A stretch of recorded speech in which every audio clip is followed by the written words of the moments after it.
Complications of heart disease. 1. Dysrhythmias/arrhythmias.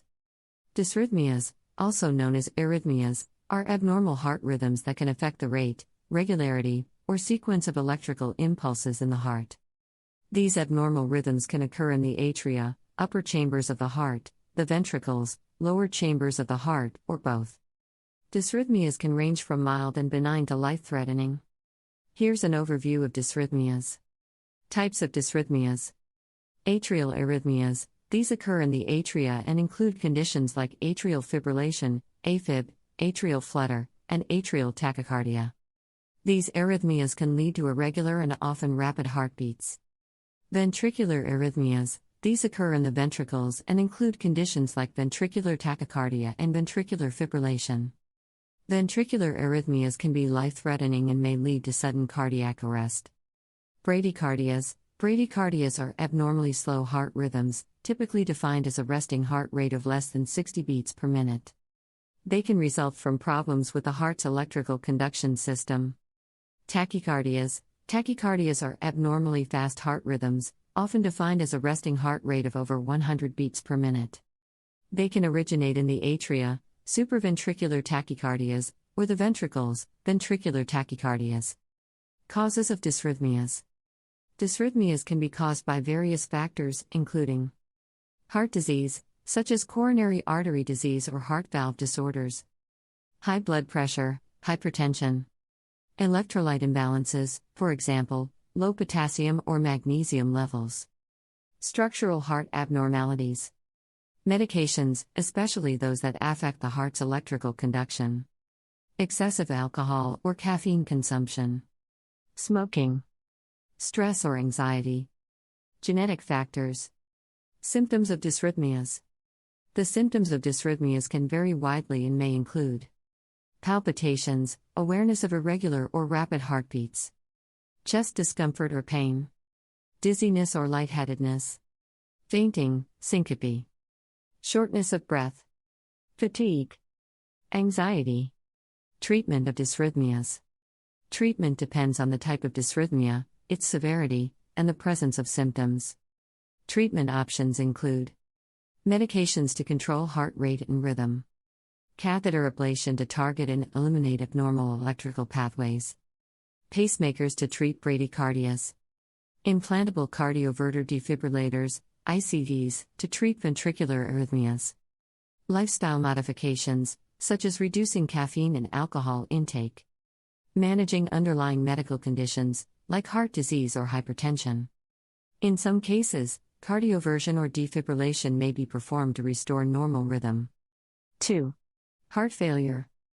Heart failure, also known as congestive heart failure, CHF, is a chronic medical condition in which the heart is unable to pump blood effectively to meet the body's needs. It is a progressive condition that can affect the heart's ability to fill with or eject blood, leading to a range of symptoms and complications. Here's an overview of heart failure. Left-sided heart failure. Left-sided heart failure, often referred to simply as left heart failure, is a specific type of heart failure that primarily affects the left side of the heart, including the left atrium and the left ventricle. It is one of the two main types of heart failure, the other being right-sided heart failure. Here's an overview of left-sided heart failure. Causes of left-sided heart failure. Left-sided heart failure is typically caused by underlying heart conditions that impair the ability of the left side of the heart to pump blood effectively. Common causes include coronary artery disease, CAD, high blood pressure, hypertension, valvular heart disease, cardiomyopathy, previous heart attack. Symptoms of left-sided heart failure. The symptoms of left-sided heart failure often result from a buildup of blood in the lungs due to the heart's inability to pump effectively. Common symptoms include 1. Shortness of breath, especially when lying down, orthopnea, or during physical activity. 2. Persistent cough or wheezing, often accompanied by white or pink frothy sputum. 3. Fatigue and weakness. 4. Rapid or irregular heartbeat. 5. Swelling of the legs and ankles, edema. Memory trick forced. F. Fatigue. O. Orthopnea. R. Rails/restlessness. C. Cyanosis/confusion. E. Extreme weakness. D. Dyspnea. Treatment of left-sided heart failure. The treatment of left-sided heart failure focuses on managing symptoms, improving the heart's function, and addressing the underlying causes. Treatment options may include 1. Medications, such as ACE inhibitors, beta blockers, diuretics, and other drugs to reduce fluid buildup, lower blood pressure, and improve heart function. 2. Lifestyle modifications, including dietary changes, for example, sodium restriction, exercise, and weight management. 3. Device therapy. In some cases, implantable devices like pacemakers or cardiac resynchronization therapy, CRT, may be recommended. 4. Surgery. Procedures like coronary artery bypass grafting, CABG, or valve repair/replacement may be necessary to treat underlying heart conditions. 5. Management of risk factors, treating conditions like hypertension, diabetes, or high cholesterol. 6. Regular follow-up with a healthcare provider to monitor symptoms and adjust treatment as needed. Right-sided heart failure. Right-sided heart failure, also known as right ventricular heart failure, is a condition in which the right side of the heart, including the right atrium and right ventricle, is unable to pump blood effectively. This condition is often a consequence of left-sided heart failure, but it can also occur independently due to various underlying causes.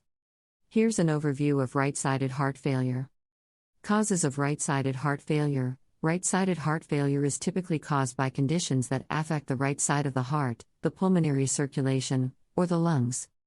Common causes and contributing factors include left-sided heart failure, pulmonary hypertension, chronic lung diseases, right ventricular myocardial infarction, valvular heart disease. Symptoms of right-sided heart failure. The symptoms of right-sided heart failure are often related to fluid retention and congestion in the body. Common symptoms include 1. Swelling of the legs, ankles, and abdomen, edema. 2. Enlarged liver and discomfort in the right upper abdomen, hepatomegaly. 3. Fluid accumulation in the abdomen, ascites. 4. Fatigue and weakness. 5. Shortness of breath, especially during physical activity. 6. Increased jugular vein distension, visible neck veins. Memory trick vacant. B. Bloating. A. Anorexia. C. Cyanosis. O. Oliguria. N. Nausea. E. Edema. D. Distended neck vein. Treatment of right-sided heart failure. Treatment aims to alleviate symptoms, improve the heart's function, and address the underlying causes. Treatment options may include 1. Medications, such as diuretics to reduce fluid retention, vasodilators to lower pulmonary artery pressure, and inotropes to enhance heart contraction. 2. Management of the underlying condition, treating conditions like COPD, pulmonary hypertension, or valvular heart disease. 3. Lifestyle modifications, including dietary changes, for example, sodium restriction and fluid restriction. 4. Oxygen therapy. Supplemental oxygen may be necessary for individuals with chronic lung disease. 5. Regular follow-up with a healthcare provider to monitor symptoms and adjust treatment as needed. 3. Stroke. A stroke, also known as a cerebrovascular accident, CVA, is a medical emergency that occurs when there is a sudden interruption in the blood supply to the brain. This interruption can be caused by a blockage in an artery, ischemic stroke, or by the rupture of a blood vessel, hemorrhagic stroke. Strokes can result in brain damage and can be life-threatening. Here are the key aspects of stroke. Types of stroke. 1. Ischemic stroke. This is the most common type of stroke and occurs when a blood clot or plaque buildup blocks an artery, reducing blood flow to a part of the brain. Ischemic strokes are further categorized into thrombotic stroke, caused by a blood clot that forms within an artery supplying blood to the brain. Embolic stroke, caused by a clot that forms elsewhere in the body, often the heart, and travels to the brain, blocking a blood vessel. 2. Hemorrhagic stroke. This type of stroke occurs when a blood vessel in the brain ruptures or leaks, causing bleeding within or around the brain. Hemorrhagic strokes are less common but more likely to be severe. They can be further classified into intracerebral hemorrhage, bleeding occurs within the brain tissue itself. Subarachnoid hemorrhage, bleeding occurs in the space between the brain and the thin tissue that covers it, the arachnoid membrane. Risk factors for stroke. Several risk factors increase the likelihood of having a stroke. These include 1. High blood pressure, hypertension. 2. Smoking. 3. Diabetes. 4. High cholesterol. 5. Obesity. 6. Physical inactivity. 7. Excessive alcohol consumption. 8. Family history of stroke. 9. Age, risk increases with age. 10. Certain medical conditions, such as atrial fibrillation, a type of irregular heartbeat, and carotid artery disease. Symptoms of stroke. The symptoms of a stroke can vary depending on the type and location of the stroke. Common signs and symptoms include 1. Sudden numbness or weakness in the face, arm, or leg, typically on one side of the body. 2. Sudden confusion, trouble speaking, or difficulty understanding speech. 3. Sudden trouble seeing in one or both eyes. 4. Sudden trouble walking, dizziness, loss of balance, or lack of coordination. 5. Sudden severe headache with no known cause. Treatment of stroke. Stroke is a medical emergency, and immediate treatment is crucial to minimize brain damage and improve outcomes. Treatment options include 1. Ischemic stroke. To restore blood flow to the brain, the primary treatment is thrombolytic therapy, clot-busting medication, or mechanical thrombectomy, removal of the clot using a catheter-based procedure, if administered within a specific time window. 2. Hemorrhagic stroke. Treatment focuses on controlling bleeding and reducing pressure in the brain. This may involve surgery or minimally invasive procedures. Recovery and rehabilitation. After a stroke, individuals may require rehabilitation, which can include physical therapy, occupational therapy, speech therapy, and other supportive care. The extent of recovery depends on various factors, including the severity of the stroke and the timeliness of treatment. Prevention. Preventing stroke involves managing risk factors, such as controlling blood pressure, quitting smoking, managing diabetes, maintaining a healthy diet, and being physically active. Regular medical checkups can help identify and manage risk factors. Stroke is a serious and life-altering medical condition. Recognizing the signs of stroke and seeking immediate medical attention can make a significant difference in the outcome. The acronym FAST, face drooping, arm weakness, speech difficulty, time to call 911, is often used to help identify stroke symptoms quickly. Cardiac arrest. Cardiac arrest is a sudden and life-threatening medical emergency that occurs when the heart abruptly stops beating or beats irregularly and ineffectively. This condition leads to the cessation of blood flow to vital organs, including the brain, and can result in death if not promptly treated. Cardiac arrest is different from a heart attack, although the two terms are often used interchangeably. Here are the key aspects of cardiac arrest. Causes of cardiac arrest. Cardiac arrest can occur due to various underlying factors, including 1. Ventricular fibrillation (VF), an abnormal heart rhythm in which the heart's lower chambers, ventricles, quiver rapidly and irregularly, preventing effective pumping. 2. Ventricular tachycardia (VT), a fast, abnormal rhythm originating in the ventricles that can lead to cardiac arrest. 3. Severe heart conditions, such as coronary artery disease, heart attack, heart failure, or cardiomyopathy. 4.